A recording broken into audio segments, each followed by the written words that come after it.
Hey, welcome back to From Scratch Ranch. Jason here, and today we are going to build a sugar cooker from scratch. So stay tuned.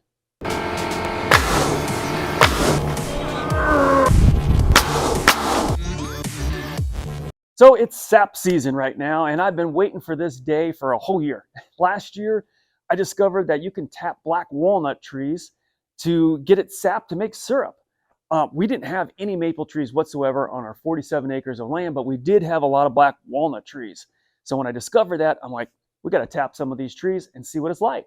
So I tapped 6 or 7 of the black walnut trees right along our tree line here and cooked that up on a makeshift cinder block firebox that I made and evaporated it out in some small chafing dishes like this, really small. But it was enough to make a few pints of some black walnut syrup, and it tasted really good. So this year, I've been excited to invest a little bit more money in making a bigger evaporator pan and a better cooker on a camp stove, 55-gallon drum camp stove kit. So that's what we're going to do now, is build this out and see what we can cook. So this isn't going to be a commercial operation here. We're just hobbyists, we just want to make like 100% pure wood-fired black walnut syrup that tastes really good, and give it away to some friends and family and maybe sell a little extra that we might have locally here. But I'm not going to invest thousands of dollars into this professional grade evaporators or anything like that. But I'll spend a couple $100 on a hobby. So everything I have here, I will create a list down in the description below with links out to Amazon and Beaver.com and Smoky Lake Maple Products. That's where I bought all this stuff from. So I'll put a list down below with all those links. And then the barrel itself, I picked up from Facebook Marketplace for like $10. So you can do the same there. This is a real basic evaporator pan, cheap from Beaver, the cheapest one they had, I think. But I bought a lot of other parts to kind of build this out, because the more expensive evaporator pans they had on there, I would have bought, but they weren't the right size to fit on the barrel. It needs to be exactly the right size to maximize the surface area that the fire is going to hit. So this 18 by 24 inch pan is pretty basic and cheap, but I bought a lot of other parts from other companies to assemble it into almost a higher end evaporator pan. We'll see if this works. All right, we're going to start with the camp stove kit here. Last year, like I said, I used cinder block, and cinder block just doesn't hold up to that high heat. So by the time I was done cooking all that sap down, the cinder block basically just crumbled into pieces. So that's no good. Plus, it doesn't actually provide enough heat because there's just too much heat lost out through the sides and all the cracks and everything. So I got the barrel kit here. This is the camp stove kit for a 55-gallon drum. And it comes with the cast iron door, which is really nice. 2 legs to hold that barrel up, and then the damper for the chimney. And the stovepipe I bought from just Lowe's. Got a couple pieces of that for a 4-foot tall chimney. So that's the first thing we're going to do, is we're going to take our measurements and cut the barrel to fit these parts. And we'll go from there. All right, so the first thing we need to do here is trace the cutout.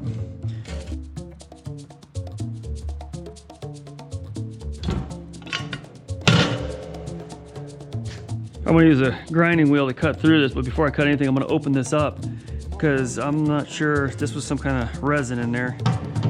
There could be fumes. Oh yeah, hear that? Shoot. What is that? It smells.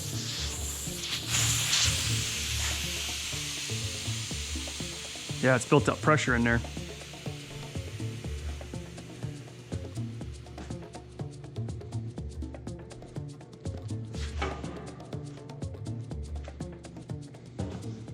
So this 55-gallon drum here had a B resin in it, which is that, from a 2-part epoxy type material. And this was specifically for closed cell spray foam insulation. But it's just the curing or hardening agent part of it. And I don't think it's like that flammable, but you know, I don't want to take any chances. So what I'm going to do is I'm going to take this barrel outside and before we do any cutting, and I'm going to fill it with water. That way it's going to push out all or any vapors that still might be remaining in this barrel out through the bunghole there. I'll leave it filled, and then I'll use the angle grinder to cut the, you know, the door here, you know, and hopefully in a very safe way.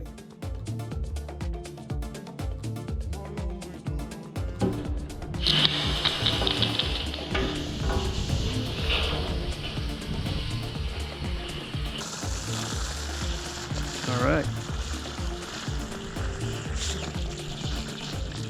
Yes, it did push up some leftover residual materials in there.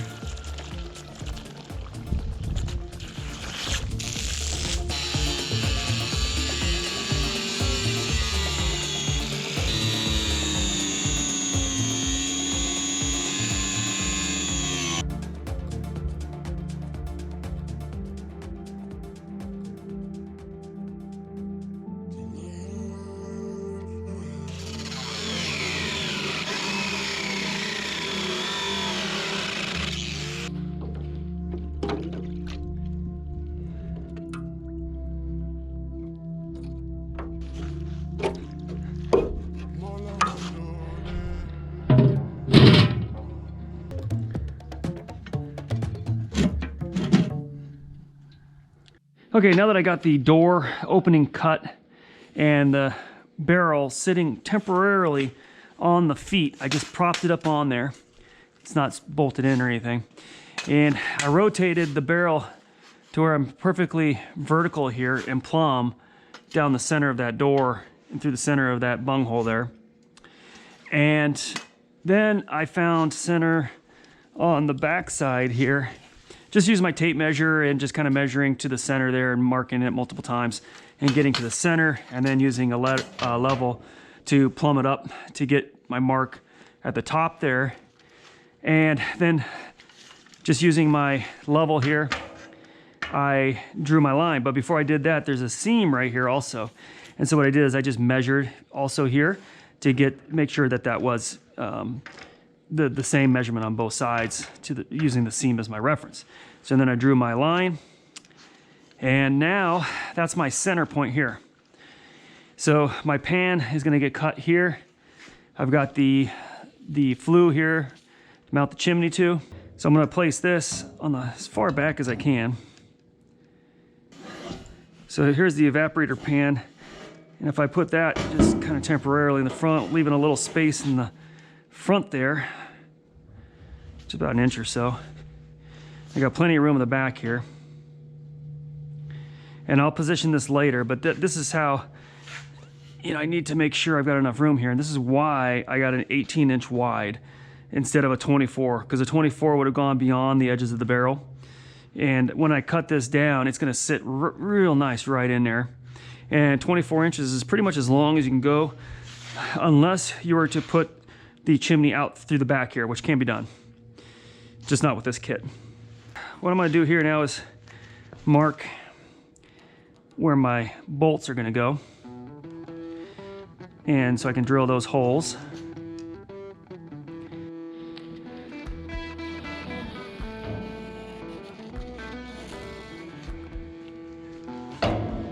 Okay, so I need to cut that. Now I need to figure out my cut lines for the evaporator pan. So I've marked the center of my pan at 9 inches, both front and back, and set a level on top, make sure I'm level. Now I'm gonna find my drop here using another level, just a smaller one here. Making sure I'm plumb and level. I'm gonna mark that corner right there. Same thing on this side.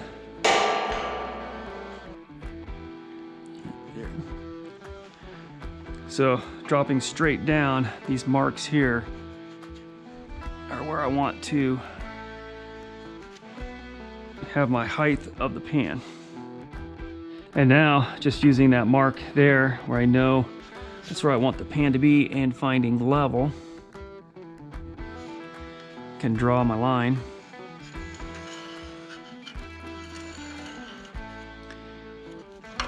for the edge of the pan there, that side and this side.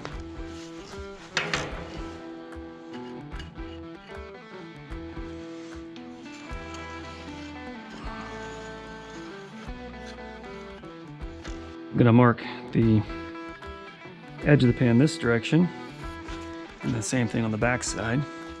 And I want this a pretty tight fit.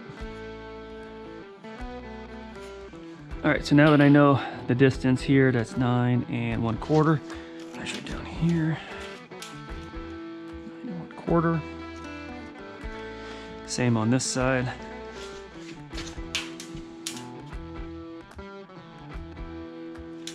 Okay. All right, so to mark that, I'm just gonna use some masking tape.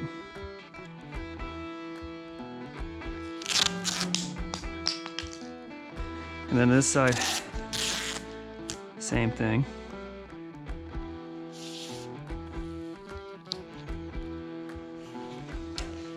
What I want to do is measure 2 inches up from this line where the pan's going to set, because we're going to want to fold this over. I'm going to cut here, and this is going to be my fold line, so it gives me a ledge to set that pan on.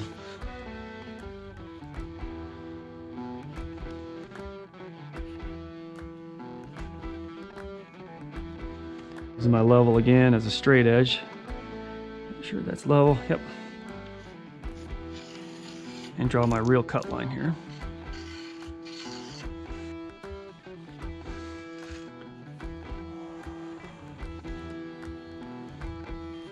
Okay, let's start cutting.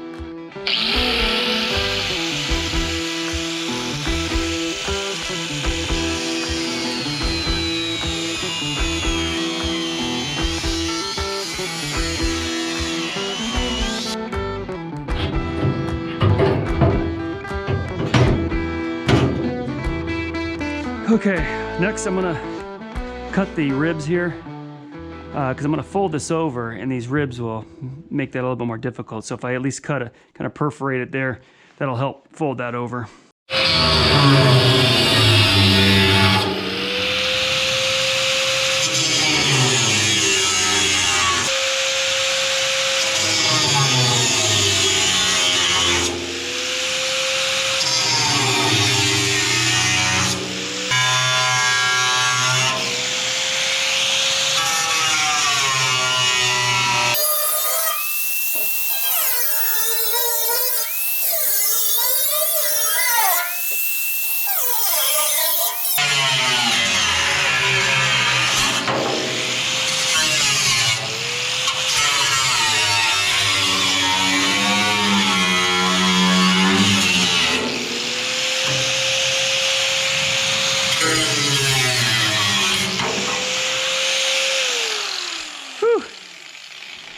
Not bad, not bad at all.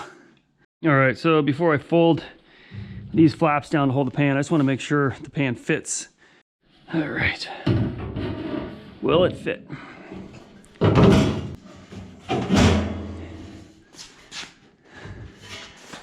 That is a really good fit. Nice and tight around the edges.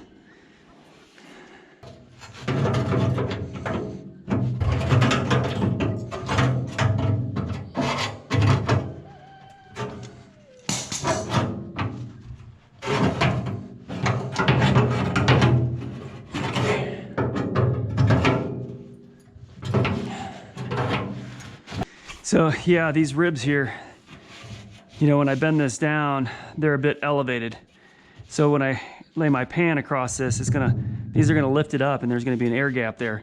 I do have some of that fire rope to put in there to seal it, but I think I'm gonna slice it down here and fold it in so it doesn't have that bump there.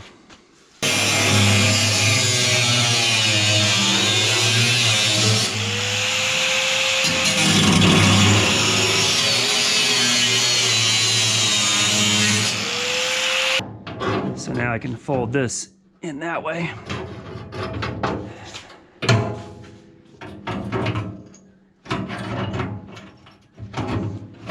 Pull down.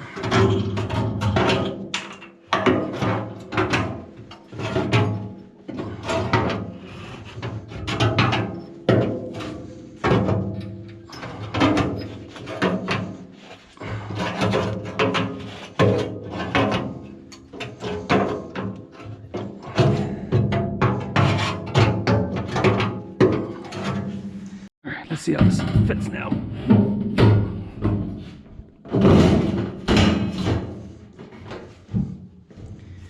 Oh yeah.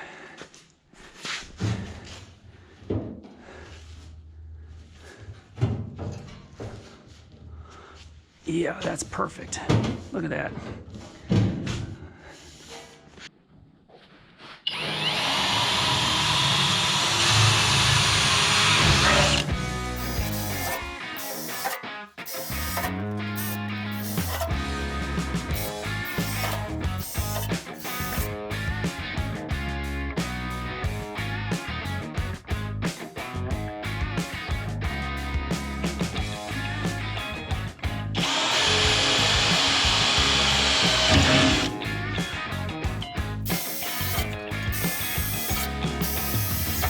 All right, so now that I know that the evaporator pan is perfectly level and everything is just right, I can go ahead and mark the holes for the legs where I'm going to be drilling to put the bolts in to attach the legs to the barrel.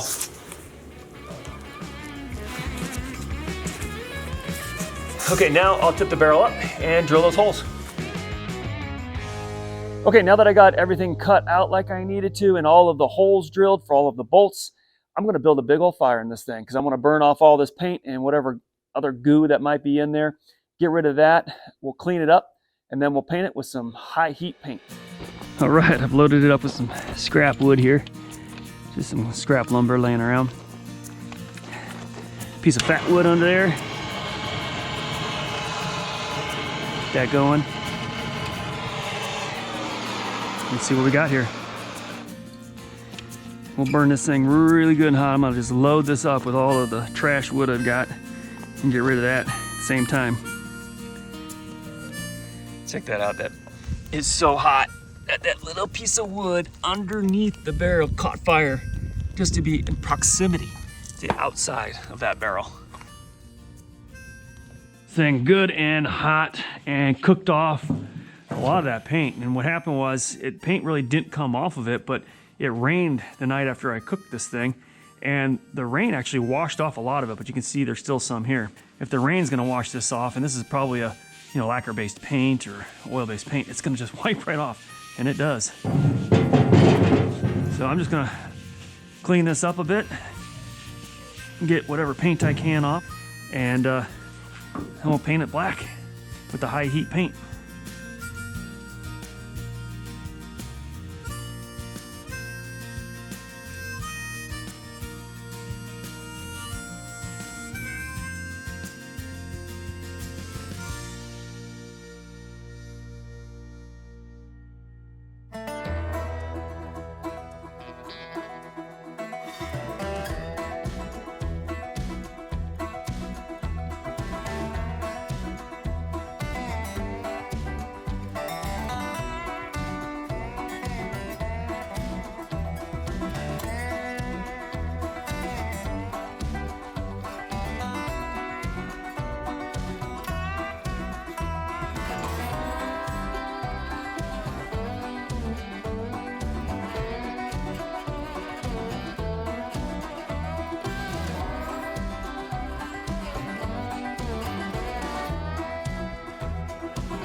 All right, now that I got the barrel part done, the outside done with all the parts that I got, we're gonna work on the inside.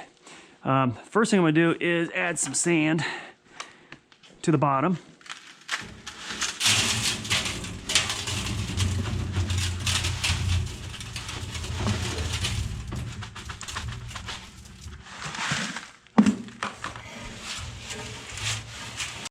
Okay, now that I got my sand in there, I'm gonna get my fire brick. I just picked these up at Tractor Supply and line the inside with this fire brick.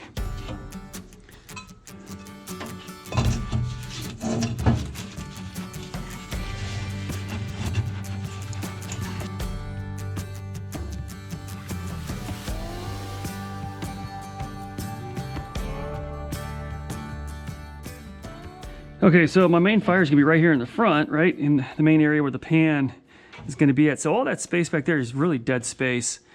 All right, so I did a test batch and it worked, but I would like to get it hotter. So I think what I'm gonna do is I'm gonna put some cinder blocks in the back here to close off this back section here. And I'm gonna create a kind of a baffle. Let's see if this fits in there.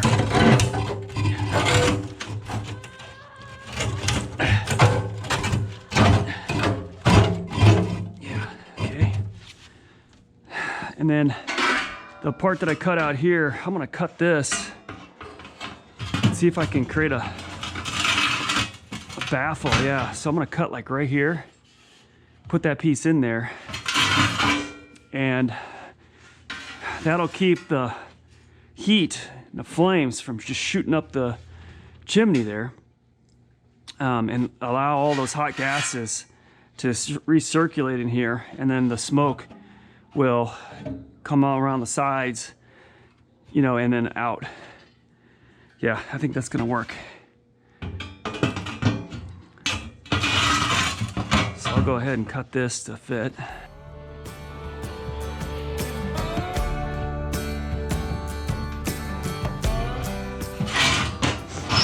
This might work out to be a really cool design.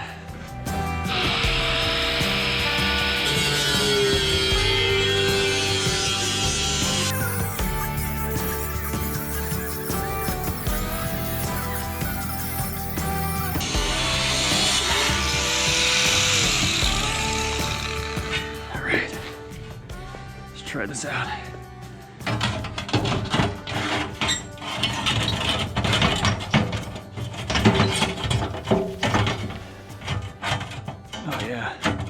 See, then the pan will sit right in there like that, and now block off that.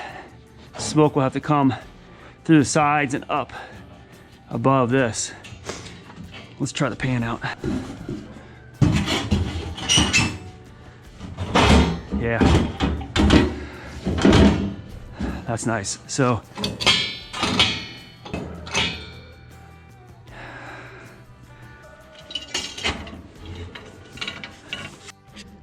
yeah, so there's that block in the back, my pan above, and that's gonna help, you know, keep the flames and all the heat and all those hot gases from going straight up the chimney there in the back.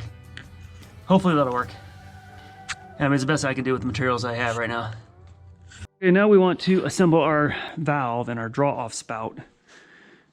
The valve actually came with the pan, but I bought the 45 street elbow and the 45-degree here draw-off spout from Smoky Lake Maple Products.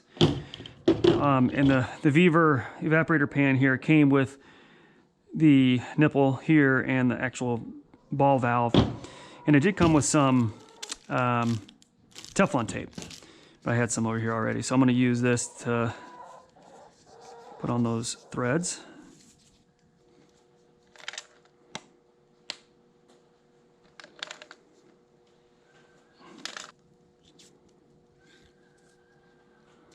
Now the elbow, I want the draw spout to come out of that street elbow at the bottom there.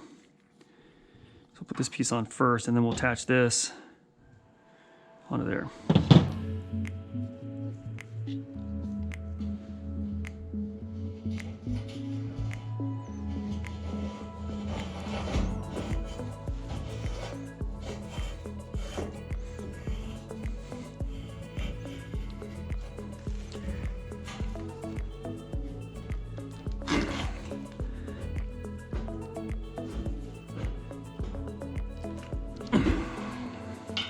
All right, there we go. That's our draw-off valve and spout. Now we need to put our temperature gauge on here. All right, I've got my giant temperature gauge here from Smoky Lake Maple Products. And I got the big one because there's a lot of recommendations on there to get the 5-inch instead of the 3-inch just because it's easier to read from a distance, but this is kind of big for this small pan, but we'll make it work. All right, so without this getting in the way, but I'm gonna put it right here, and I want it as low as I possibly can so that without it touching the bottom of the pan.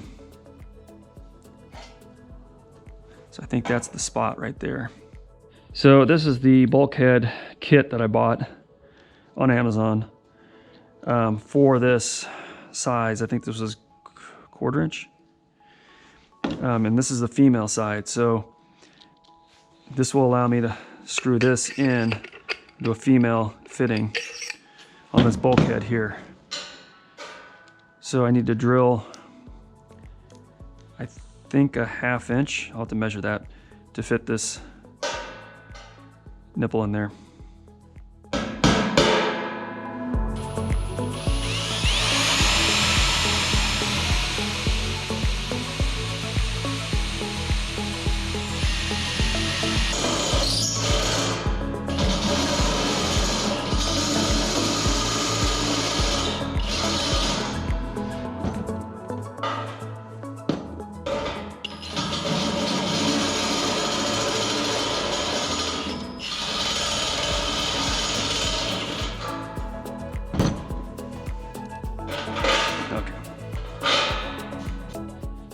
Okay, on the female side here that goes on the outside, it does have this washer that's got barbs on it.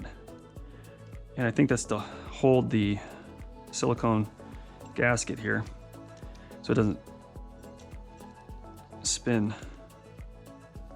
So I believe that's how that goes. And on the inside,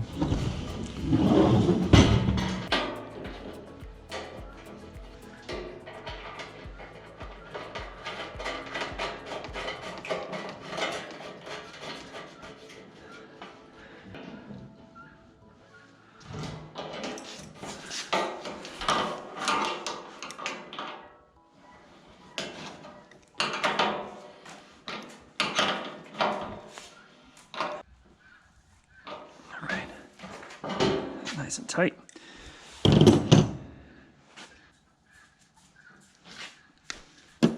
Teflon tape on the actual thermometer here. And this screws right on in there. Oh, that's really close. Uh-oh.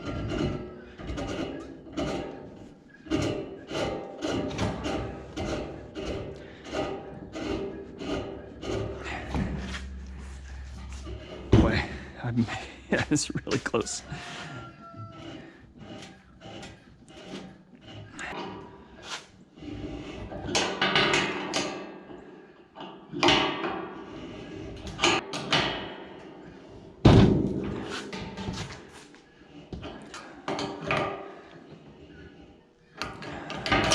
Okay, that looks pretty good.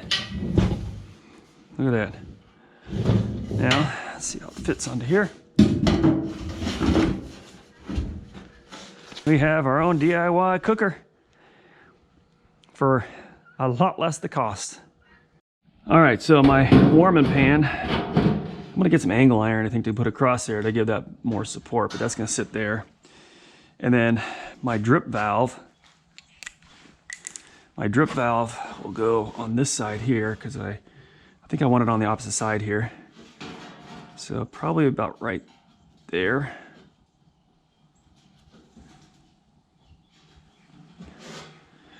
I want it as low as I possibly can, but this is a curved bottom, so it can't be totally at the bottom, but as low as I can get it. So this is the bulkhead nipple that I want to put on here, so it's going to go right there. What I'll do is I'm going to use a step bit to drill through there to get to the 3/4 inch that this nipple is. Put that in there. Well, first it's going to have the silicone. It'll have a washer and then the silicone gasket, and then some Teflon tape, another silicone gasket, and the nut on the inside.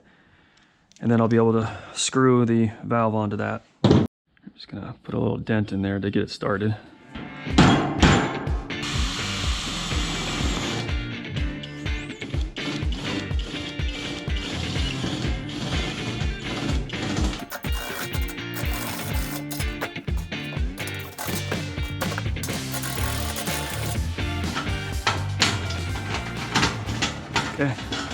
That's a nice tight fit.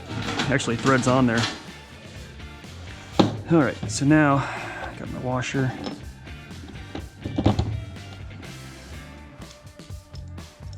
I'm putting the silicone on both sides. I'm not sure if that's actually necessary, but. And this kit, this is just from I think just a brewer's kit. So I got my washer and my gasket. Thread that in there. Okay, and then on the same on the inside, the gasket.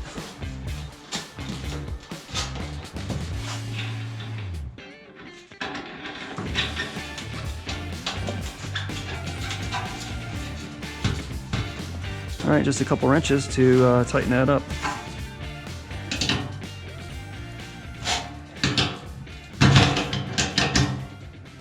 Okay. All right, so that's good and tight. So now I can put my valve on.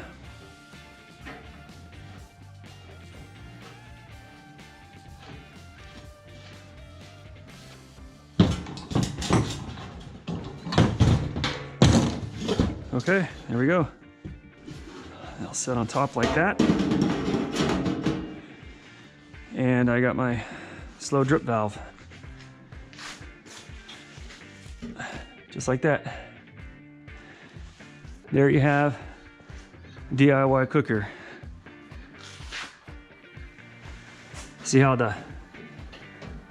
I've got plenty of room underneath there, but it's also within the first inch on the bottom here. Not too high, not too low, not touching the bottom. All my valves have clearance. Yeah, that's great. Okay, now I'm gonna go inside and wash these really good, just because they're kind of dirty, and then we'll get a fire cooking.